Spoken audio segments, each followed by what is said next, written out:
Hi Scorpio, welcome back to the Astrology 33 channel. This is your January 2024 tarot reading. Thank you to those of you who liked, viewed, shared, and subscribed to the channel. I appreciate all that. For those of you new to the channel, as far as what we have in front of us, Celtic Cross spread as always, and I also pulled a 4 agreements and wisdom of the oracle card for you guys. We're actually going to start the reading off by rolling those astrology as we have in front of us to get an idea of where your focus should be as far as that goes.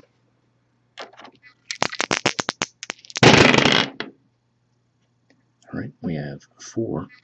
And fourth house energy for you is Aquarius. So, of course, as we move toward the end of January, we're going to be in Aquarius season. But in addition to that, we're actually going to have Pluto, which is your ruler, move out of Capricorn and back into Aquarius again. So, definitely some significance with fourth house energy in that regard. And fourth house in general points to home, roots, family.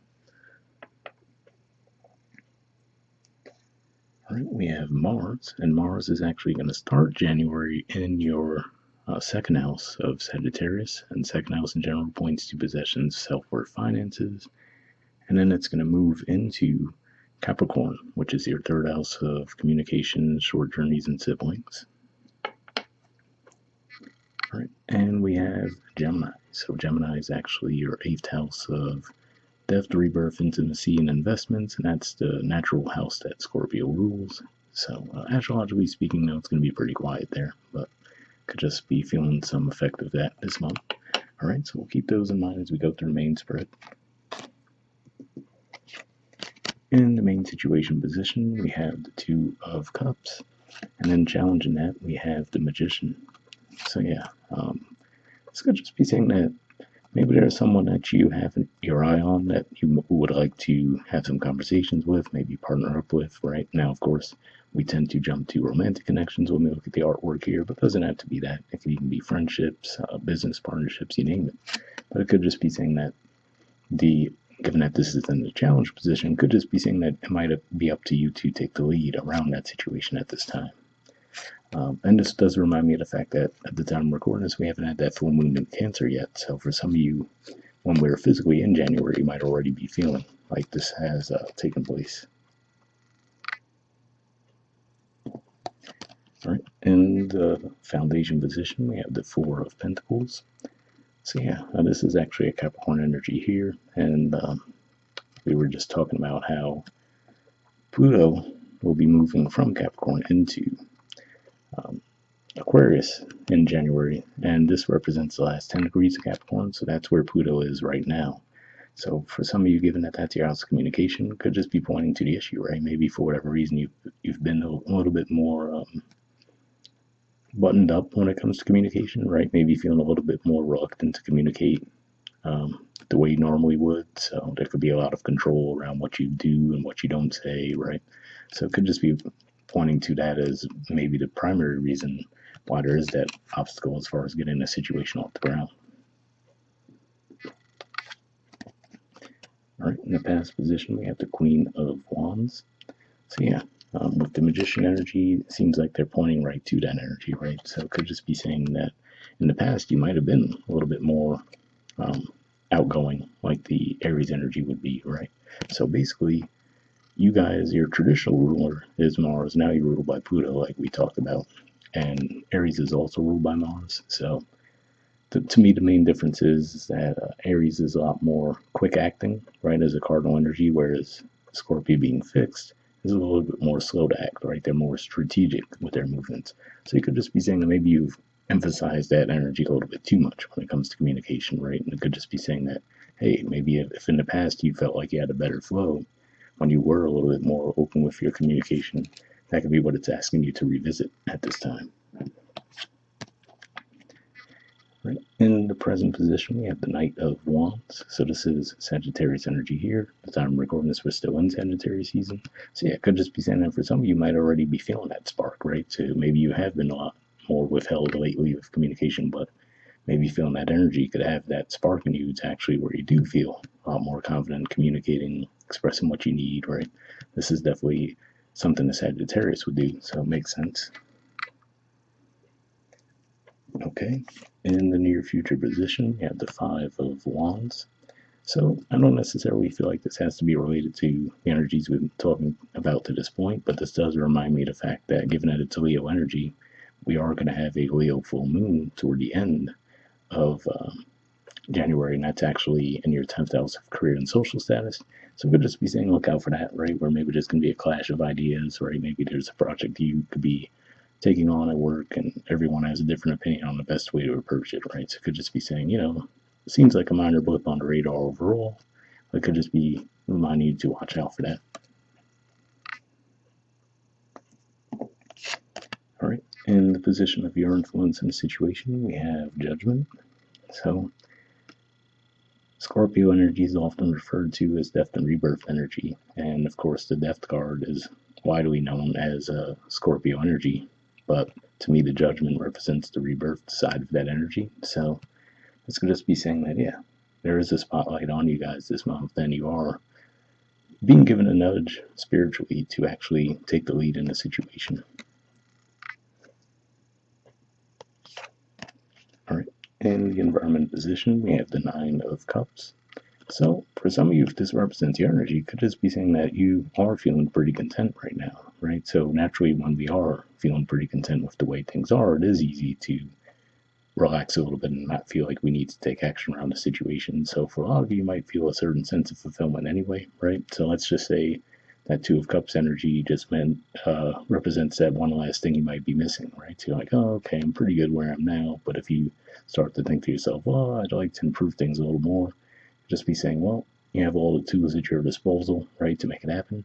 Now, if this is someone in your environment, this could also point to where they might be a little bit inactive, right? Because this does, like we were just saying, represent an energy of contentment, right? So usually when people are in that energy, they're not more likely to go out and seek something out. So that could be what's going on there. But if nothing else, this could also align with what we were talking about there, which is to say that this energy is open and available to you this month, but it just might require a little bit more action. Okay, in the hopes or fears position, we have the Wheel of Fortune. So yeah, I'm going to assume this is probably a hope for a lot of you. This represents Jupiter energy, and this does remind me of the fact that basically right when we're starting, technically I think around the 31st of December is when it initially starts, but all throughout January we're going to have Jupiter direct in your opposite sign of relationships and partnerships, so a lot better timing there as far as bringing supportive connections to your life or improving the ones you already have. All right, and in the outcome position, we have the Page of Pentacles. So yeah, again, this is another indicator that, like I said, you might feel like something's just out of your reach, right? So we see the Pentacles not quite in his hands. So yeah, I feel like for the most part, you guys are feeling pretty good with what you already have, right? Which is awesome, but could just be saying, all right, well, after a while, you might start to realize back, okay, I'm almost where I want to be, but not quite, right? It could just be saying that just might require a little action to get you to this month. Okay, bottom of the deck, we have the Tower. So yeah, seeing this again, well, actually, there's going to be a couple of tricky lunar cycles this month. January, I should say. Toward the end of January, I already mentioned that Leo full moon, which is going to be in your house of career and social status, and that's going to be making a square aspect with Jupiter in Taurus. So could even make the energy more expansive in that regard and volatile. Short-lived, but still, in a moment, it could feel pretty intense. And then also, before that, we're going to have the new moon in Capricorn, which is your house communication, like we talked about. And that new moon is going to be making a square with the north and south node. So, pretty intense lunar cycles this month. So, I would look at those as probably the two hot spots for when something like this could flare up.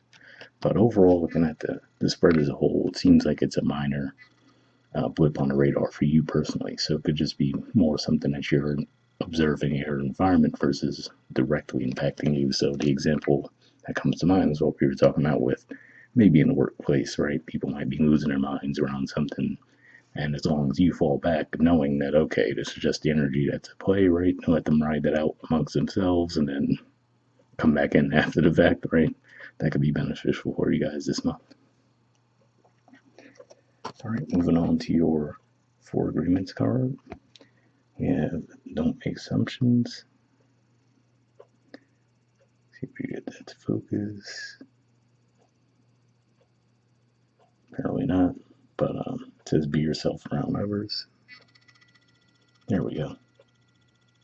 Okay, let's see what it has to say. It says the biggest assumption that humans make is that everyone sees life the way we do.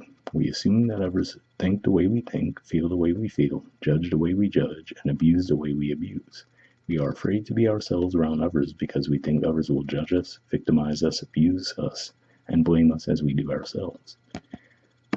Pretty heavy message there, right? The only thing I could really see that would even remotely point to that is what we were talking about with the Pluto energy being in your third house communication for so long, right? I feel like a really heavy energy. I mean, your house of communication as it is already ruled by Capricorn, which is a Saturnian energy, right? So there could be some difficulties that you might feel throughout your life when it comes to communication anyway, like a certain heaviness. And part of the time, that's why Scorpios can withdraw from communicating somewhat, because you understand the weight of words, right? So like, okay, I know the damage could be done there. So hopefully I resonate with you guys though. Moving on to your Wisdom Oracle card, we have a Loyal Heart. Here's the artwork, and the number is 35. See what this has to say. Okay, essential meanings says fidelity, loyalty, devotion. The Oracle's message: evidence of loyalty will appear in your life. Others will prove they are faithful to you, and you will and you will in turn commit fully to them. There is a sure and abiding certainty in your heart. Know that spirit is always loyal to you. No matter the outer circumstances in your life, trust and have faith, for you are eternally loved, always divinely protected, and divinely directed. So yeah, definitely a positive message there, right? Especially with that tower energy we were talking about right now, how that could play out. Looks like for the most part, you guys will probably be mostly unscathed and just observe it externally. The relationship message says your partnerships, friendships, and romantic relationships all have many qualities in common right now. Honest devotion, faithfulness, and a loyal heart are being shown to you. Are you as loyal in return? Now is the time for heartfelt commitments and trusting in divine protection. So yeah, definitely a positive message there, right? So for example, let's say if this is around a romantic connection and you're just, for whatever reason, a little hesitant to open up to this person, I feel like this is pointing to an indicator that it would be okay to do so. Okay, the prosperity message says your long-term loyalty to your goals is becoming evident in the world of conditions, where your aspirations for success assume form in reality.